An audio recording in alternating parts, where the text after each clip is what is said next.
Hey there, we're back. It is another episode of Sounds Like Adventure. Hey, it's me, your host and DM, Jack. And yes, we are back.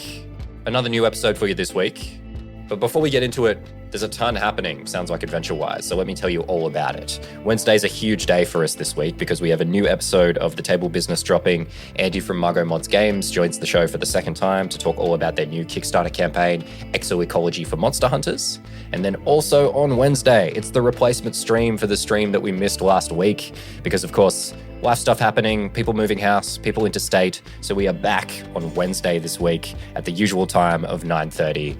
Make sure you don't miss it. I have some serious plans for this week. But with all that in mind, let's get into today's episode.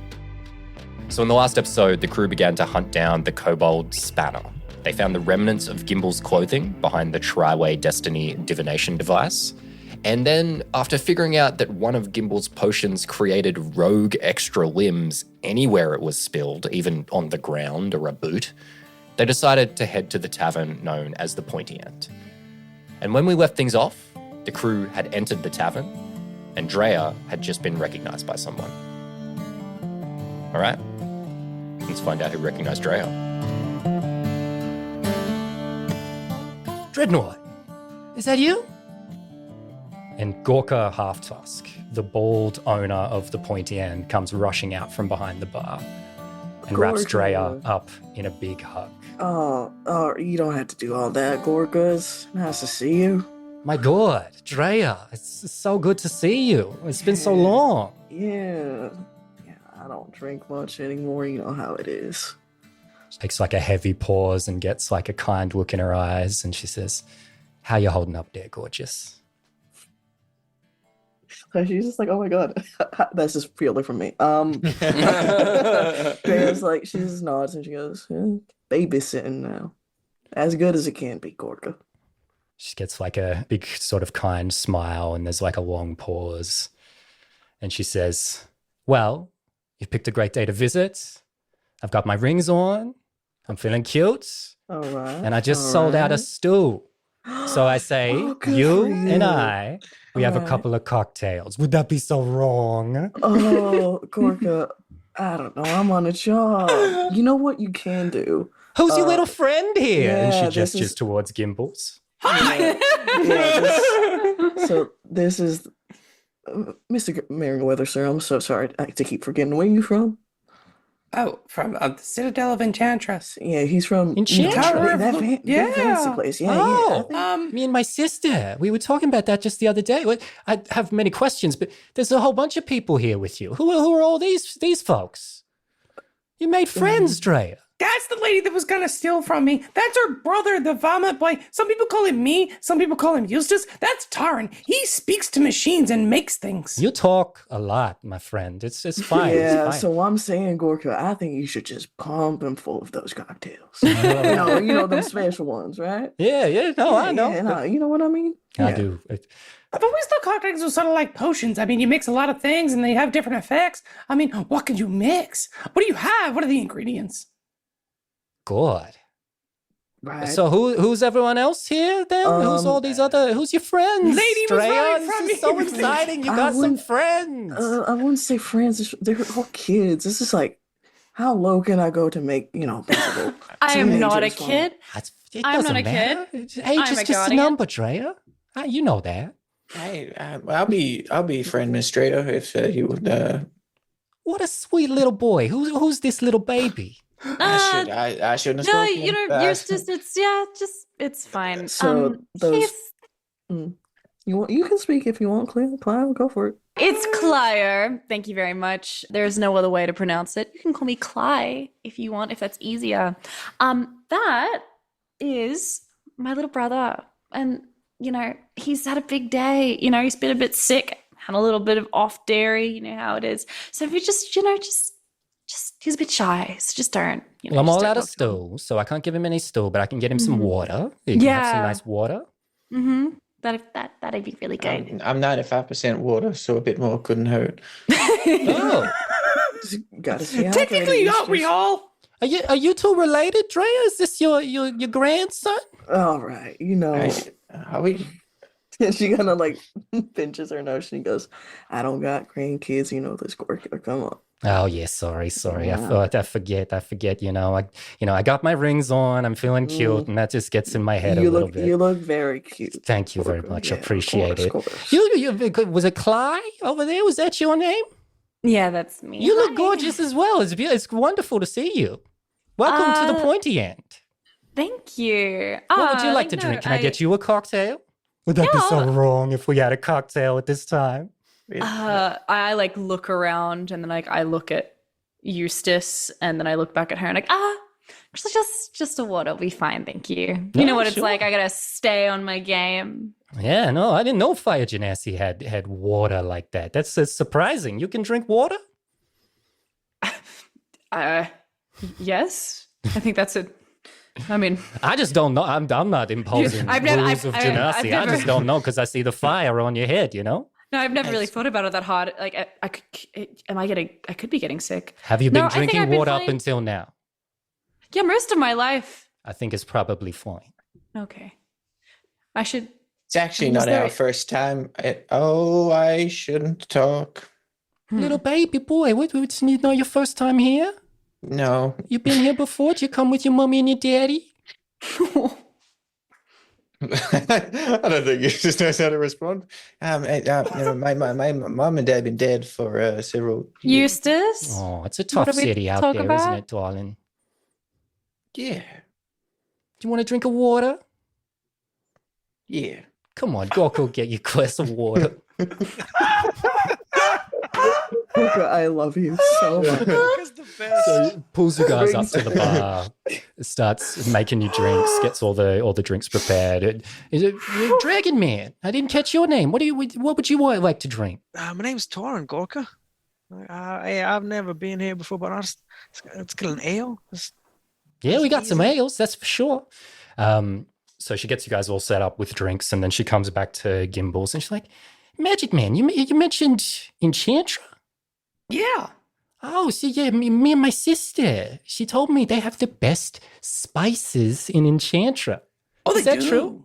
Yeah, because some of them are like genetically modified, and then some of them are synthetic, and they're not even real. And then we make them ourselves. That's what I use in a lot of my potions. They're really hard to make, though. I can't make them myself, but I can acquire Wow. them. Now, would this be crazy, right? Just to go with me here. Would this be crazy? So the What? boat to Enchantra, it leaves tonight. Right? What if I hopped on the boat tonight, go Oh. on a trip for a couple of weeks, get off the boat, grabbed a few spices, came back, or straight back on the boat, came straight back another couple of weeks, and then I made a new stew for everyone. Would that be crazy? Am I crazy for saying that? Am I crazy? I mean, in a stew. I don't think you're crazy. Gorka, In a you're- stew would be interesting. That could make it taste amazing. But I mean, they don't really make them for flavor. They make them for like their usage, for ingredients, for potions, for some spell components, for I guess you could use them in a stew. They are edible. I've tried. You know what? I'm going. Me and my sister and my cousin will go. We'll do it for the plot, for the drama. Gorka, someone's got to hold you back, sister. Look, Drea, I know we said we'd get that cocktail, but I can't miss this boat No, trip. no, I've got my no, I rings get it. on. I'm looking cute. So You you go, stay here at the bar. Bobby will come over. He'll get you sorted on all drinks, and you can wait for the gate to open. All right. She's already running off. She's Oh, like, oh my God, I got to get more God. rings. Oh. She disappears. Tell them Gimbal sent you. She doesn't respond. Right, so with Gorka gone, it dawns on you it's probably a good time to have a look around, see if you guys can find where Spanner is. So can you guys give me perception, investigation checks, whatever you would prefer? Investigation, 'cause it's will- higher. Same. Torin got a dirty 20. Hey, Got 12. Claire rolled a 9. Gimbals for 13. Oh my God. Eustace for 23. Oh my God. big rolls. So Eustace and Torin, I think you guys both notice a couple of things. So you think there's a few things that might be worth checking out. You notice there's like a small crowd of people at the back of the room near a wall. seem to be like chattering amongst themselves and doing something. It looks like a back room, probably a storage room or something like that. And then you could always just like go and talk to some of the patrons. Those things like pop out to you guys. But the rest of you, what are you guys doing while these guys are noticing this stuff? What's distracting you from noticing this? And Gimbals is trying to badger whoever is behind the bar still, now that Gorka's left, for a cocktail. Okay, that's happening. Drea, what are you doing? Sighing deeply and also waiting for a drink. I think she is just like she's so tired. She just wants a drink right now. Gimbals is probably standing there going, "Hey, hey, hey, Mr. Murray, hey!" That's happening. He'll And get Clio, there. He'll what's get distracting you from noticing this? I think she's just seething. She's sitting there and she's just, everyone is just annoying her. Like, Eustace is stepping out of line and that's annoying her. And then like, there's this all is like, she's just not in a place where she's like happy. She does not have control over anything. She's not happy. She's just seething and plotting on like, I don't know what to do next. So Torrin and Eustace, you guys have noticed these three things. Small crowd at the back of the room. There seems like there is a back room, like a storage room, or you could just go talk to some people. What are you guys going to do? I kind of nudge Eustace. I'm like, "Hey, Waves, do you see that group of people over there?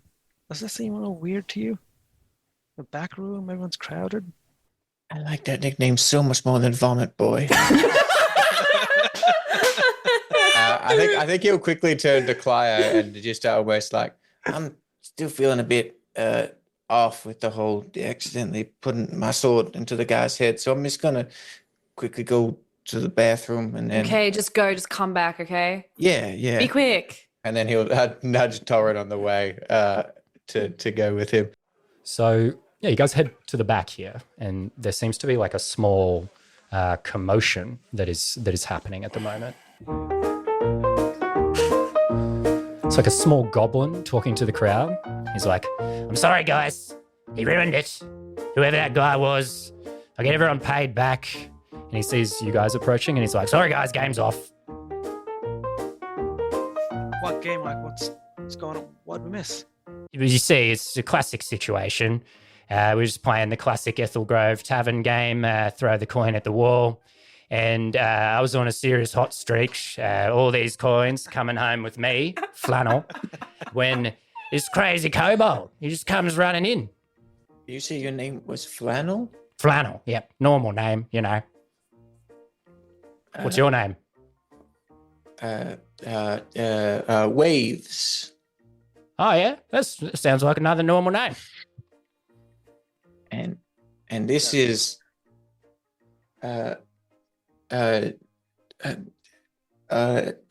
introduce yourself. Name's Torrin. Oh, yeah. Yeah, right. Well, yeah, then so the kobold came running past, and he was like drinking potions, and he's like cackling like a maniac. He's dragging bags behind him, and there was like a puff of smoke. Next thing we know, all the coins are gone. He stole the coins? Well, I don't know where he went. Hey, he was gone with the coins. Did he have more? He had more fingers. That's such a weird question that That's you would know to ask that. He had like a third foot, I think. It was like on his knee. Okay, that's so you didn't see where he went? Well, he went wherever the smoke went, I guess. Where did the smoke go? Where does the smoke go?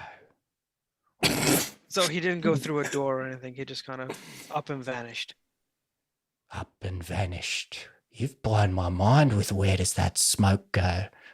You're like a philosopher or something? But no, he's gone, basically. I got no idea where he is. I think he is a philosopher. He was talking to a vending machine thing outside before, and he talked to it, and it read our fortune. And now we have to go up there later. Yeah, wow, you guys are kind of weird. Oh, I got this though, and he holds up an empty potion bottle. I'll grab it. Any remnants in there? Like, Seems like there's like maybe like a little red liquid in this one. But you notice there's like a powdery residue on the side as well. Like your just artificer mind kicks in a little bit. And it looks like there's like a stimulant in here that's derived from a berry. You're looking at the residue left on there and you're like, they've used twice the amount that they should be using in this type of dosage size. So as Gimbals would have said, so the red one would have been, so it's like, it's obviously to regenerate something. And being that he's had half the green one, Torrance like talking out aloud, like, I wonder what kind of reaction it's had inside him if he's had the red and the green one. Maybe it could make someone just vanish. Is there like a scorch mark on the ground where the smoke, where he disappeared, or? Give me an investigation here. That's a good question. That's a 9. Investigation. 21. Oh, All right. I've got 3 20s at all my rolls, which is wild.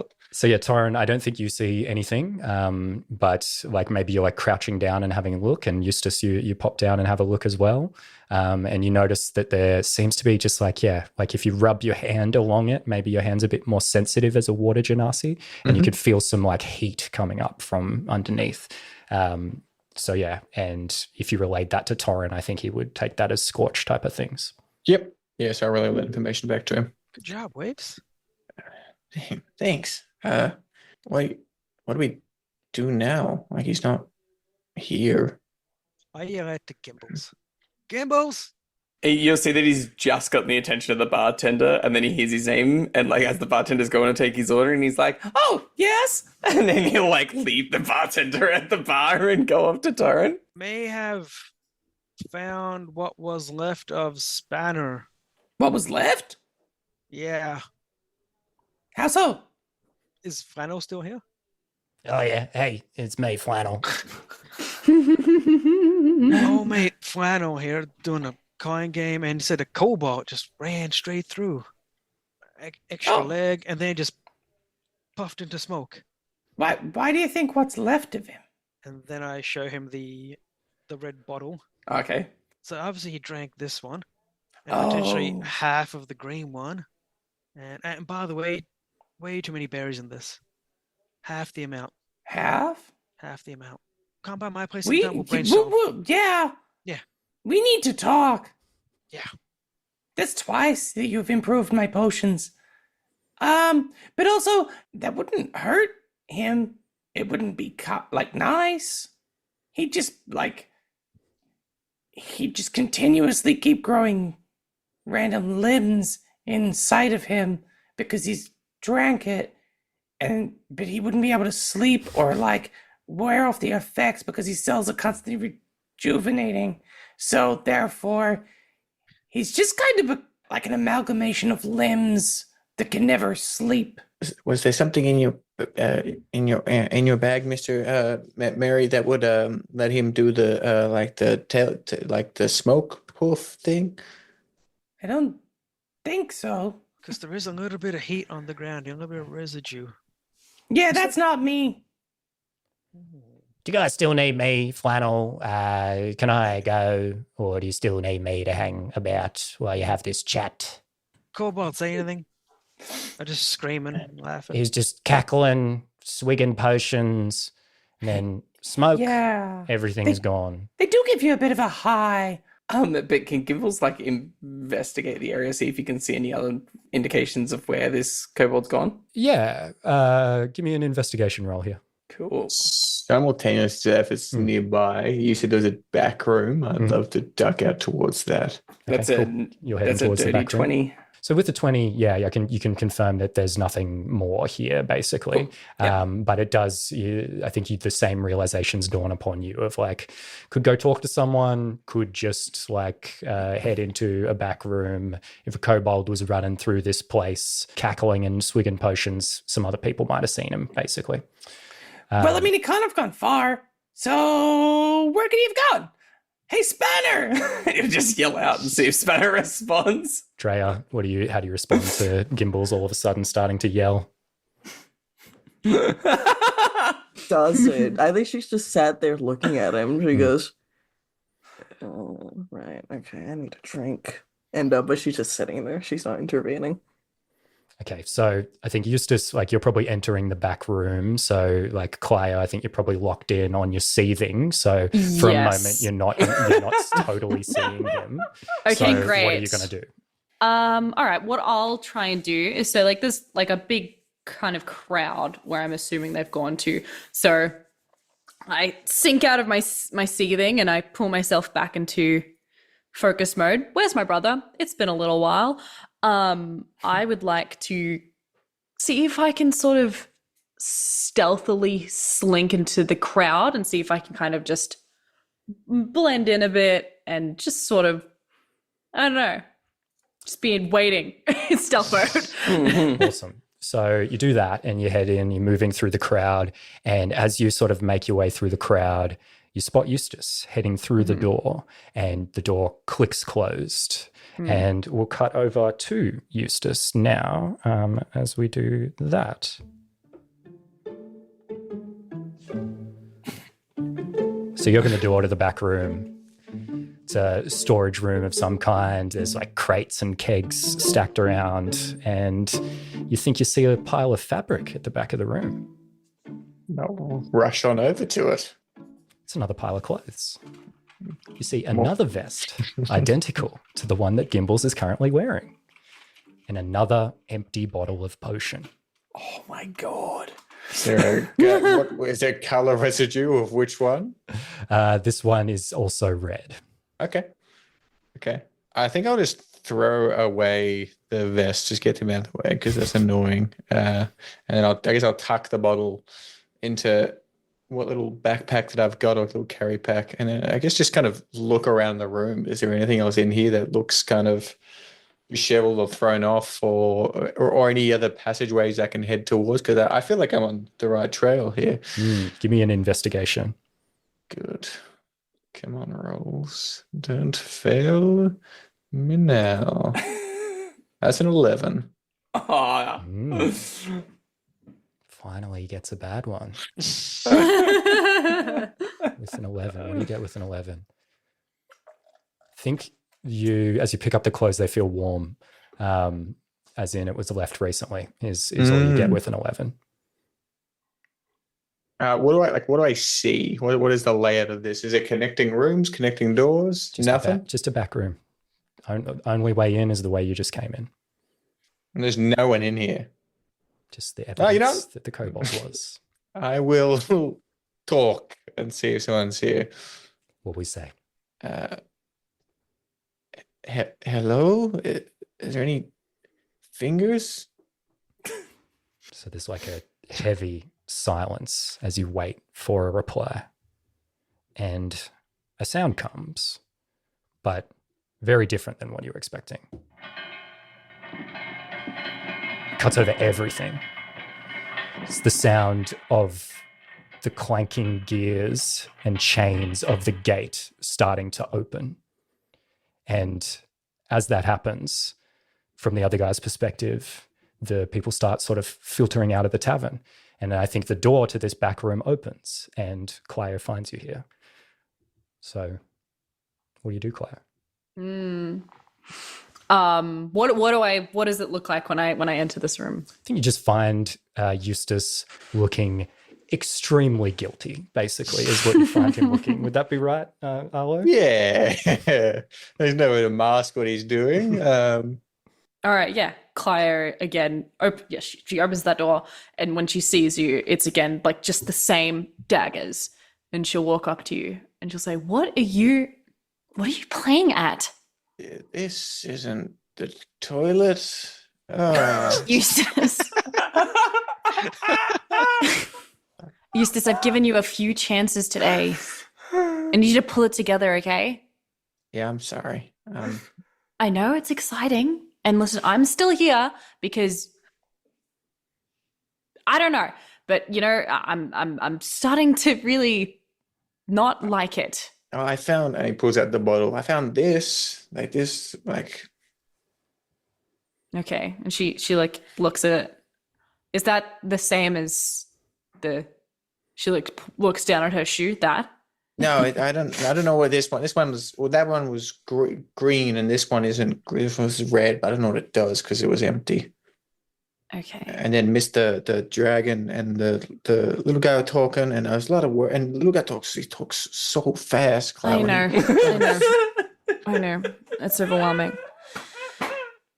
Okay. All right. Well, clearly this is it's worth something, I guess. I don't know, just pocket it.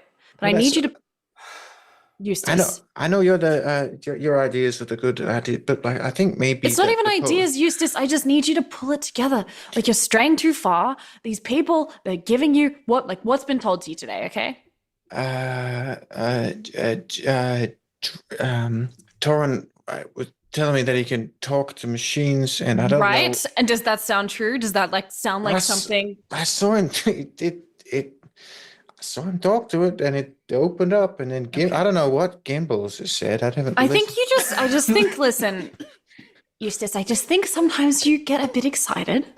I think sometimes you can get just a little bit delusional, and that's okay, but I just need you to reel yourself back in, okay? Yeah, reel back in the fishing. Yep, I know it's exciting. Oh, wow, a marshman. What have I told you about the marshman?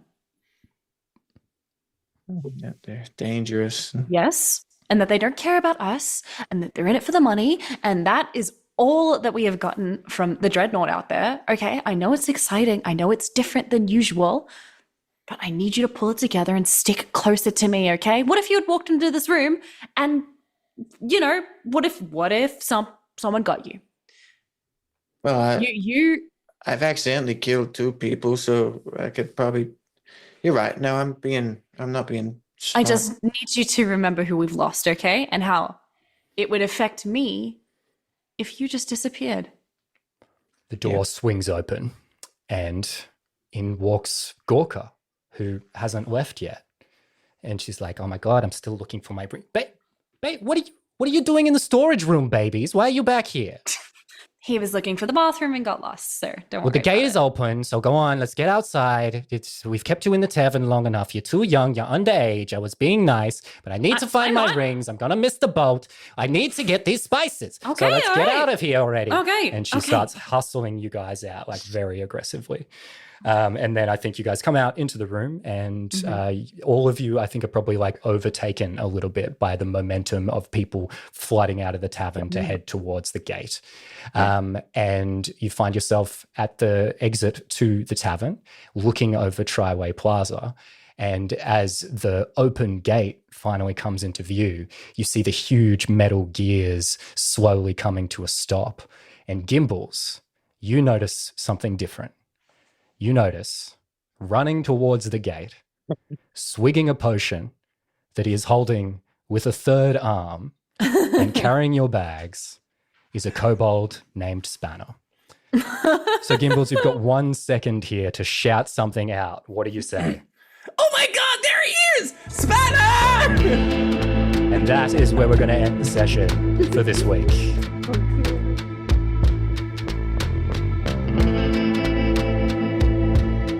Oh no, things are not looking great for your boy Spanner. Hopefully he's okay, right? I'm sure he'll be fine. Well, hey, you'll find out what happens to your boy Spanner in the next episode, so make sure you don't miss it. It's going to be right here in the podcast feed that you're listening to this on right now, over on YouTube as well. But hey, you could also check it out on Twitch. But hey, with all that in mind, I'll catch you in the next episode of Sounds Like Adventure.